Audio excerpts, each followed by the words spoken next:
इसको पूरा करने में टाइम कितना लगता है, तो मैं सारी समझा देता हूँ। देखिए, अगर आप यूपीएससी की तैयारी ठीक से करना चाह रहे हैं, यूपीएससी, और आपकी बैकग्राउंड ज्यादा नहीं है, बैकग्राउंड से फर्क पड़ता है। जैसे मान लीजिए आपने हिस्ट्री, ज्योग्राफी, पॉलिटिकल साइंस से ग्रेजुएशन किया और गंभीरता से किया, तो आपके लिए यूपीएससी की तैयारी में समय काफी कम हो जाएगा।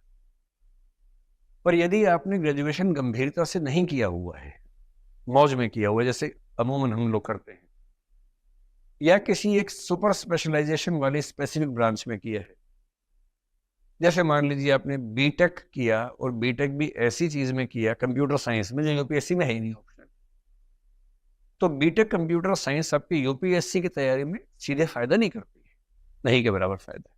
तो अगर आपकी बैकग्राउंड नहीं के बराबर मान ली जाए, तो यूपीएससी का सिलेबस एक बार ठीक से तैयार करने में 1.5 से 2 साल लग जाते हैं, अगर जीरो से हम शुरू करते हैं तो। 1.5 से 2 साल इसलिए कि ऑप्शनल की तैयारी में कुछ महीने लगते हैं, फिर एसए है, पूरा जीएस है, पूरा सीसेट है। अगर आप इंजीनियर हैं और आपका गणित बहुत अच्छा है, तो सीसेट में आपके 2-3 महीने बच जाएंगे, और गणित में भी डब्बा गोल है तो 3 महीने और एक्स्ट्रा हो जाएंगे, सीधी सी बात। तो 1.5 साल से 2 साल चाहिए फर्स्ट राउंड ऑफ प्रिपरेशन के लिए। उसके बाद आपकी रिवीजन प्रैक्टिस, जिसमें 6 महीने मेरे ख्याल से कम चाहिए। तो जिस साल आप तैयारी शुरू करेंगे, उसके 2 साल बाद का जो अटेम्प्ट है आप वो दे सकते हैं, क्योंकि आपको उस अटेम्प्ट के दौरान भी 6 महीने मिले जाएंगे। कुछ चीजें प्रीलिम्स और मेंस के बीच में भी कर लेंगे हम लोग। तो जो लोग ग्रेजुएशन शुरू कर रहे हैं उनके लिए तो बहुत मुफीद मामला ये है कि ग्रेजुएशन के साथ साथ तैयारी कर लें, ग्रेजुएशन खत्म होते ही एग्जाम दें, क्योंकि कम उम्र में आईएएस, आईपीएस या पीएससी में आने का फायदा ज्यादा होता है। सिंपल सी बात, अगर मैं आईएएस की बात करूं, आईएएस बन के आप 5 या 6 साल में कलेक्टर बनते हैं, 9 साल में बड़े जिले में कलेक्टर बनते हैं, 13-14 साल में कमिश्नर बनेंगे, 17 साल की जॉब होने के बाद आप राज्य में सेक्रेटरी या केंद्र में जॉइंट सेक्रेटरी बन जाते हैं।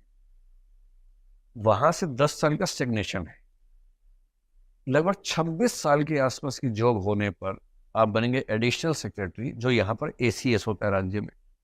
और एसीएस बनने में या एडिशनल सेक्रेटरी बनने के लिए जरूरी होता है कि आपके पास पर्याप्त जॉब बची हुई हो। लगभग 30वें साल में आपको सेक्रेटरी बनने का ऑप्शन मिलता है केंद्र में। सेक्रेटरी का मतलब पूरे मिनिस्ट्री का ब्यूरोक्रेटिक हेड, जो बहुत बड़ा पद है। और आईएएस बनने में मजा उसी पद में है बेसिकली। और सेक्रेटरी बनने की शर्त क्या है? सेक्रेटरी के लिए एम्पैनलमेंट उसी का होगा जिसके पास कम से कम 2 साल की सर्विस बची हुई है।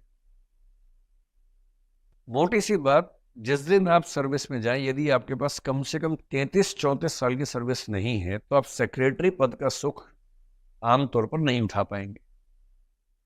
और सेक्रेटरी बने और बनते रिटायर हो गए, उसमें क्या मजा है? बन के 3-4 साल रहना भी चाहिए। तो मजा तब है जब आपके पास कम से कम 36 साल की सर्विस हाथ में हो। 60 में रिटायर हो जाते हैं।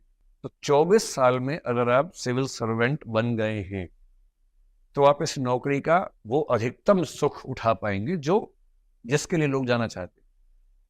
और अगर आप अच्छा काम करते हैं तो क्या है कि सेक्रेटरी बनेंगे, पर यदि आप काम ठीक कर रहे हैं तो आपके रिटायरमेंट से पहले आपको एक्सटेंशन 2-3 साल का मिल सकता है। फिर आप 62 तक, 63 तक काम करेंगे। उसमें भी जब रिटायर होने वाले भी 63 में एक दिन पहले सरकार क्या करेगी? आपको यूपीएससी के मेंबर बना देगी, 2 साल और मिल गए, या सीएजी बना दिया, कोई ऐसा पद जिसमें 65 साल तक रिटायरमेंट होती है। पर ये सारे सुख उनको मिलेंगे जो 24 साल, मैक्सिमम 25 साल तक ज्वाइन कर लेंगे मसूरी में आईएएस की नौकरी। इसलिए मैं आज के लिए कहने लगा हूं कि ग्रेजुएशन में अगर संभव है तो फर्स्ट ईयर के एंड के पार्ट से, नहीं तो सेकेंड ईयर की शुरुआत से सीरियस प्रिपरेशन शुरू कर देनी चाहिए।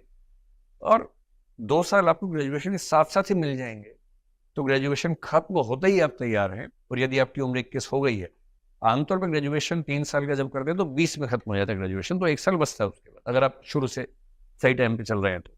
अगर 20 में ग्रेजुएशन हुआ और आपकी तैयारी एक बार हो गई है, तो 20 से 21 वाला जो 1 साल है उसमें revision, practice, answer writing skills, वो सब करना है।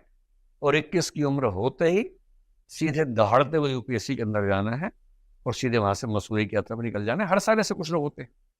पहला अटेम्प्ट, अभी इसी बार एक बच्चा है 136वें रैंक पे आया है, 22 साल का है, सेकेंड अटेम्प्ट है, आईएएस, प्रॉपर आईएएस में आ गया। पिछले साल एग्जाम दिया था, सिलेक्शन नहीं हुआ था 21 में, मतलब 21 का होने वाला था तब एग्जाम दिया था उसने, क्योंकि 21 के आप है या नहीं इसका फैसला 1 अगस्त को होता है। जिस साल आप एग्जाम देंगे उस साल की 1 अगस्त को आप 21 के हैं या नहीं है, इस बात से फैसला होता है। तो डेट ऑफ बर्थ अगस्त के आगे होने और पीछे होने से बहुत फर्क पड़ जाता है। तो उसने 21 की उम्र में दिया, फिर एग्जाम दिया दूसरी बार, 22 की उम्र होती है तो प्रॉपर आईएएस में है, मैक्सिमम 22.5 साढ़े 22 में ज्वाइन करेगा, 37.5 साल की सर्विस हाथ में है। और 37.5 साल की सर्विस का मतलब है कि अगर सर्विस ठीक रही, बीच में दिक्कत नहीं कोई आई, तो कम से कम 7 साल केंद्र सरकार में सेक्रेटरी का पद मिलने वाला है। और जो 7 साल सेक्रेटरी बनते हैं उनमें से कुछ लोग बड़े सेक्रेटरी, होम सेक्रेटरी जैसे होता है, फाइनेंस सेक्रेटरी जैसे होता है, वो पद मिलते हैं। वो पद भगवान के पद नंबर 2 पे वही पद आते हैं, इतने बड़े पद होते हैं। जैसे होम सेक्रेटरी के मैं आपको थोड़ा समझाऊं, होम सेक्रेटरी आईएएस होता है। अब उसका काम है पूरे देश की कानून व्यवस्था का ध्यान रखना। एक फोर्स का नाम है सीआरपीएफ, आपने सुना होगा। सीआरपीएफ का जो डायरेक्टर होगा, डीजीपी होगा, हेड होगा, वो आईपीएस होगा। सीआईएसएफ उसका हेड आईपीएस होगा, बीएसएफ उसका हेड आईपीएस होगा, एसएसबी उसका हेड आईपीएस होगा, सीबीआई उसका हेड आईपीएस होगा, एनआईए उसका हेड आईपीएस होगा, आईबी उसका हेड आईपीएस होगा। इन सब का हेड होम सेक्रेटरी है। आप वो रैंक समझिए मैं जिसकी बात कर रहा हूं। जो व्यक्ति इन सारी ऑर्गेनाइजेशंस की रिपोर्टिंग लेता हो और इन सब के माध्यम से इंश्योर करता हो कि देश सुरक्षित रहे, ये पद ऐसे नहीं मिल जाता है। इस पद के लिए कम से कम 35-36 साल की सर्विस हाथ में होनी चाहिए, और वो तभी है जब 24 साल तक आप सर्विस के अंदर चले जाए, मसूदे की यात्रा अपनी कर जाए। इसलिए अगर आपकी ग्रेजुएशन चल रही है, आपने बताया था ना, तो ग्रेजुएशन के साथ में थोड़ी सी मेहनत कर लेंगे तो अच्छा रहेगा।